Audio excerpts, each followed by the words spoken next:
A sophisticated next-generation technology telemedicine system destined to provide pediatric health care support has been donated to Pope Leo XIV by a delegation of patrons of the world's children's hospital. The Teledoc Lite system was given to the Pope on Wednesday morning, March 4th, as he received the delegation before the general audience in the Vatican's Paul VI Hall. It aims to provide medical care to about 1 million young children in developing nations or in areas where pediatric health care is insufficient. This mission was entrusted to the network by Pope Francis in May 2024.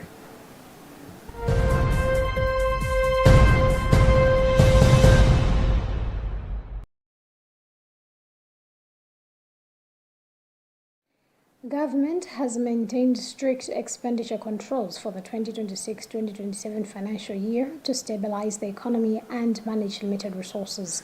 In a circular issued on 27th of February, Secretary to the Treasury Cliff Chiunda said austerity measures introduced during the mid-year budget review will remain in force due to ongoing economic challenges. The measures include restrictions on foreign travel for public officers, suspension of most public service recruitment, and reduced fuel entitlements for ministers and senior officials. Government has also directed ministries, departments, and agencies to minimize travel by holding meetings virtually or within offices, while a review of state-owned enterprises and subvented organizations is expected to streamline operations, including possible mergers or closures.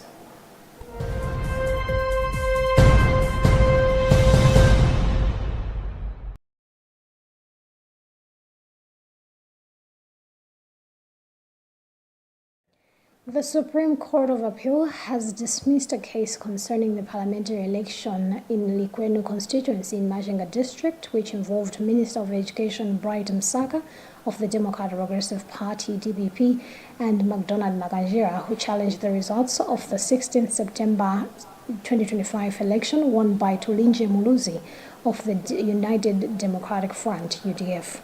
Muluzi's lawyer Victor Jerry has confirmed that the ruling was delivered earlier today by a panel of 9 judges led by Love Mochikoba, who determined that Msaka and Makanjira did not follow proper procedures when filing the appeal.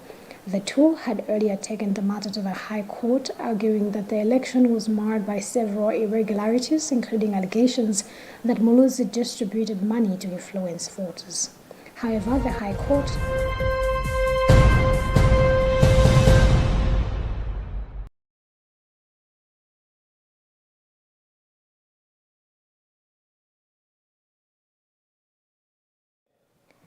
Banks and other financial lending institutions in the country have reduced the interest rate charged on loans, known as the reference rate, from 24.7% last month to 23.7% this month. According to documents released by the institutions, the new reduced rate takes effect today. This means that people who already have loans, as well as those planning to borrow from banks and other lending institutions, will now pay lower interest compared to last month.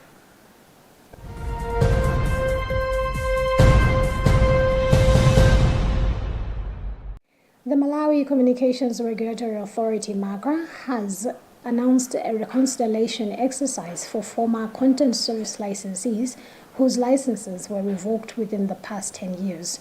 According to a notice signed by Acting Director General Miami Konkoloma, the authority will conduct interviews from March 9th to March 10th, 2026 at the MACRA head office in Chichiri, Luntha.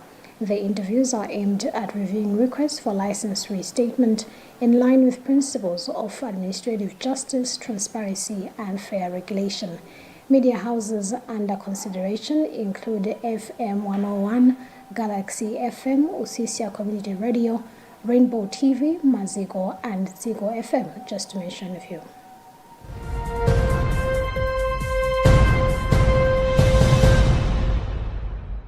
And in other news, South Africa is asking local drug makers to start a process to make Gilead Sciences' long-acting HIV prevention drug, lenacapavir, domestically in a push to bring production to the region where it is most needed. The government is working alongside international partners, including UNITAID and the United States Pharmacopoeia, to identify which local company could make the twice-yearly injection safely effectively and affordably and provide any support needed. They will then recommend that company to Gilead. Gilead, a United States pharmaceutical company, granted 6 voluntary licenses in 2024 to generic manufacturers across India, Egypt, and Pakistan to produce and supply the drug to 120 low and middle income countries. These included South Africa, although there was criticism that no South African drug makers were included.